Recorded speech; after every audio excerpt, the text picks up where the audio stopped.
Hello. The topic of this lesson is orthogonal sets. So let's begin with a brief overview of the lesson. So in the last lesson, we talked about pairs of vectors being orthogonal, and that happens if their inner product is 0. So that's like having right-angled vectors. Now, in this lesson, we'll talk about sets of mutually orthogonal vectors and their properties. So you might have more than two vectors in a set, and we need to know what it means for them to be mutually orthogonal. Now, orthogonality itself doesn't refer to length, but in practice, it's more convenient to work with what are called orthonormal vectors, which also have a unit length.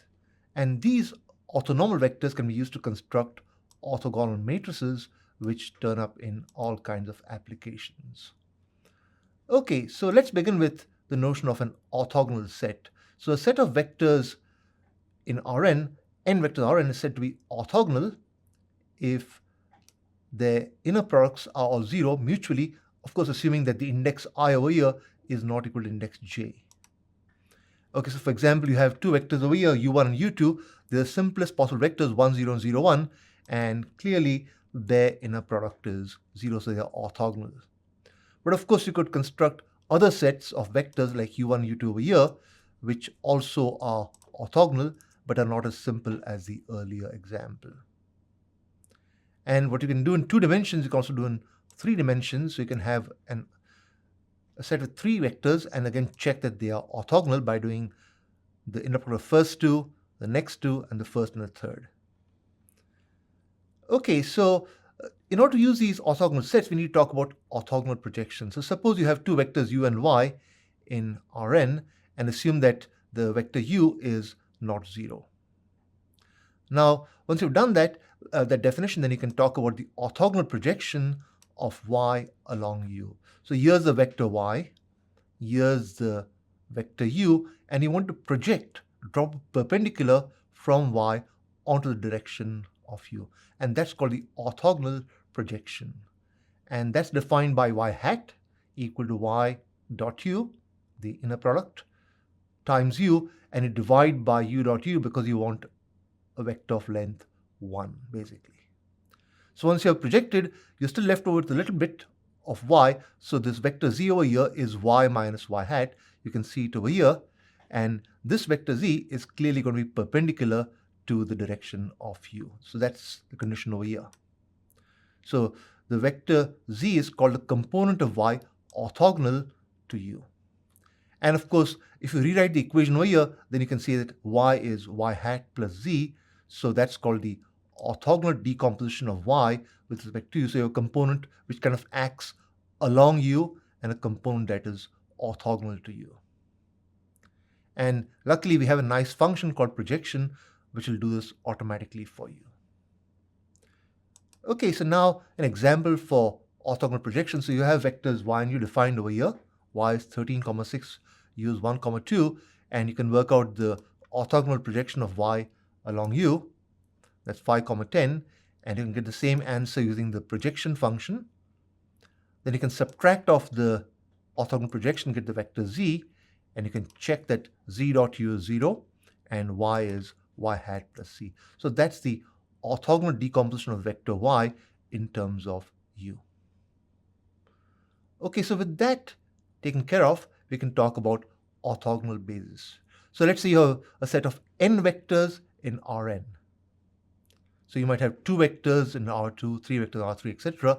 Then, so first of all, point is that these are linearly independent.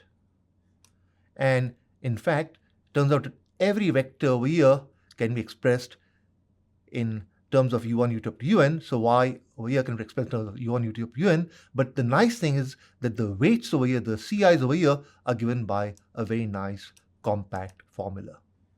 So basically, the jth term over here is an orthogonal projection of y along the direction of uj. Now, in theoretical algebra, one talks about basis. So a basis is a set of n linearly independent vectors in Rn, and hence in this case we actually have an orthogonal basis for Rn. So you have 2 things. You have an orthogonal set, and then you can express every vector in terms of it in a very nice way. So as an example for orthogonal basis, here's a set of 3 vectors, and it's orthogonal. You can check that they're independent. Here's another vector y. You can work out the components of y along each direction, the projections. And once you've done that, C1, C2, and C3, you can then check that in fact y is the correct linear combination. So the true way says that the vector y has been written in terms of u1, u2, and u3. Okay, so now we can talk about orthonormal sets. So a set of vectors is orthonormal if the members of the set have got length equal to 1 in all cases. So here, as a simple example, you've got 1, 0, and 0, 1, u1 dot u2 is 0, and the individual norms also equal to 1. So in fact, you have an orthonormal set. But of course, not every set is so simple. So for example, here is a set of vectors u1 and u2. They are orthogonal, but you can see over that they are not orthonormal. So what you can do then is to divide each vector by its norm and actually get an orthonormal set. You can check it's orthonormal because now you've got the inner product is 0 and the norms are equal to 1. And once you have this notion of orthonormality, then we can talk about orthogonal matrices. So matrix A, an n by n real matrix A, is said to be orthogonal if A times A transpose is the identity matrix. And this condition over here implies that in fact the rows and columns over here are orthonormal sets.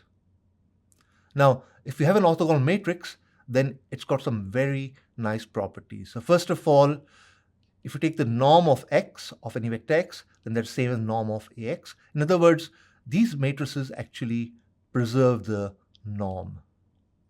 They also preserve inner products. So if you do x dot y, that's the same as ax dot ay. And in particular, if you have perpendicular vectors, orthogonal vectors, then they remain perpendicular after everything is done. So orthogonal matrices are actually very nice because of property 1 actually, because you see that that's nice for everything. So for example, it says that these matrices preserve distances. And also that let's say if this over here is an error, then the new error is the same as the old error. So when you do numerical calculations, you want to make sure that your errors don't increase or decrease too much, and that's a nice condition satisfied by the orthogonal matrices. So as an example of an orthogonal matrix, here is a matrix A, and in fact, it's a very simple matrix. It's constructed by doing cosines. So cosine 45 and cosine 135 over here, and sine 45, sine 135. But basically, the first column over here is the image of the vector 1, 0 under a rotation in the anti-clockwise direction, the counterclockwise direction through 45, and the same is true for the other column. It's the image of 0, 1 under the same rotation. So that's a counterclockwise rotation through 45 degrees about the origin of the plane. Let's check that in fact you have an orthogonal matrix, and here are two vectors x and y. You can check that the norm condition is satisfied and the inner product condition is satisfied as well. So orthogonal matrices are really very nice, and in particular rotation matrices are going to be orthogonal. Okay, so that's the end of this lesson. And so in this lesson we've talked about orthogonal sets and orthonormal sets. We also talked about orthogonal projections and orthogonal bases. And once you had all that information, we could talk about orthogonal matrices, and these are of course very useful in practice because, for example, rotations belong to this class. So that's the end of this lesson, and next time we talk about orthogonal projections in much greater detail. But for now I'll stop. Thank you very much.